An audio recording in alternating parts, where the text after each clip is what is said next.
Mindfulness can bring peace and deep inner knowledge. Richard can help you deepen your practice. Watch this video to learn more. Today, I'll talk about non-striving, one of the essential attitudes of mindfulness. This is one of Jon Kabat-Zinn's 7 attitudes that form a foundation for mindfulness. These attitudes are non-judging, patience, beginner's mind, trust, non-striving, acceptance, and letting go. I've discussed non-judging, patience, trust, and a beginner's mind. This week is non-striving. Jon Kabat-Zinn says to actually be in a place where we just let things be as they are is tremendously nurturing and healing. Whatever's already here is good enough, even if it's not pleasant in this moment, it's good enough. We don't need to try to escape from it or fix it or make anything happen. The root of striving is desire.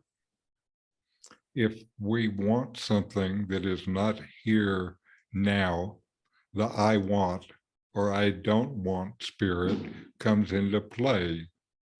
We evaluate our sensations and perceptions and wish for a return or the persistence of pleasant sensations or the end of unpleasant ones.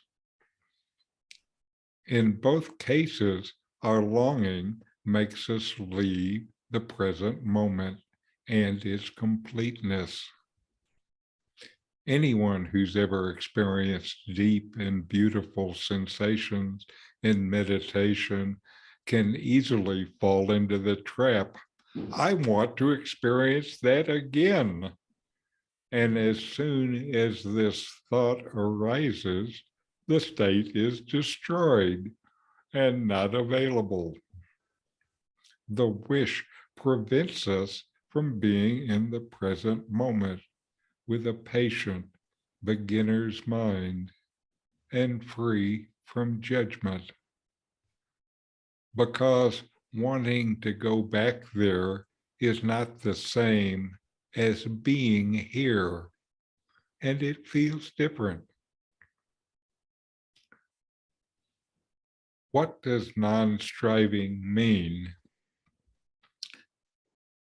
It is the attitude of being rather than doing, one that embodies an openness to the present moment as it is, without seeking for things to be different or desiring to be some other place. Non-striving in mindfulness is about being here and now, without the anticipation of any future outcomes. In a culture like ours that values progress, non-striving can seem counterintuitive to success and well-being.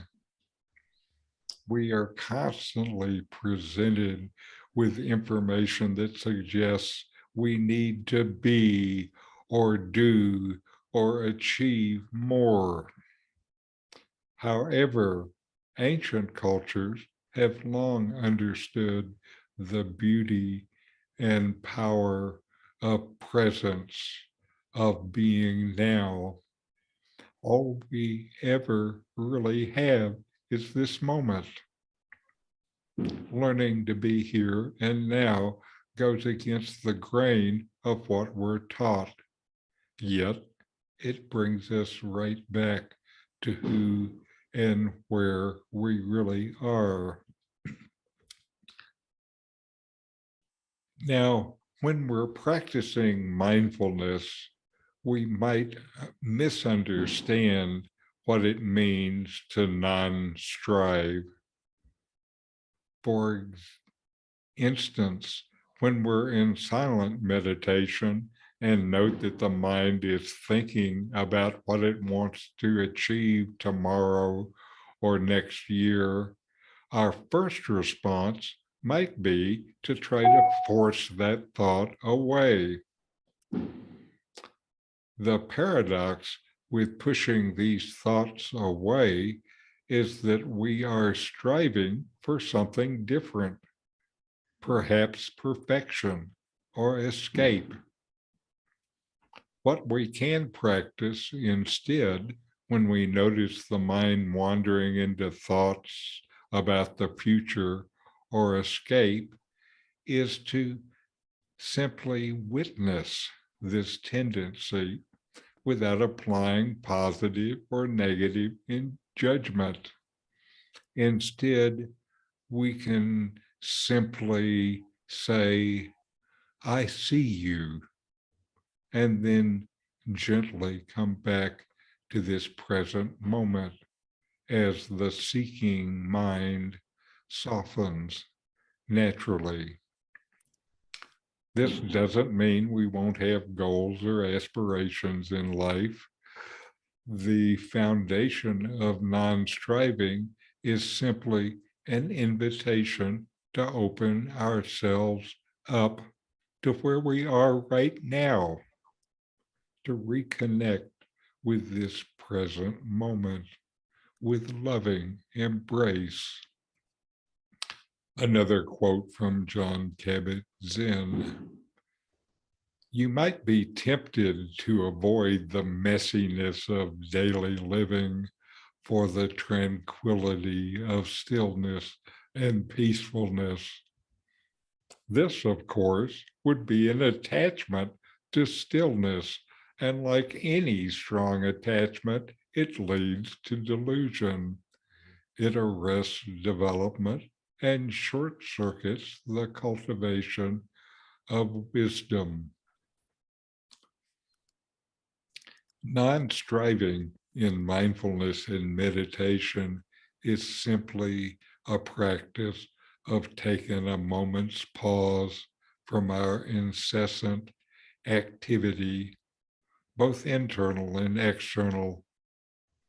In mindfulness, when thoughts arise that say, I wish things were different, we can hold even these with open, loving embrace.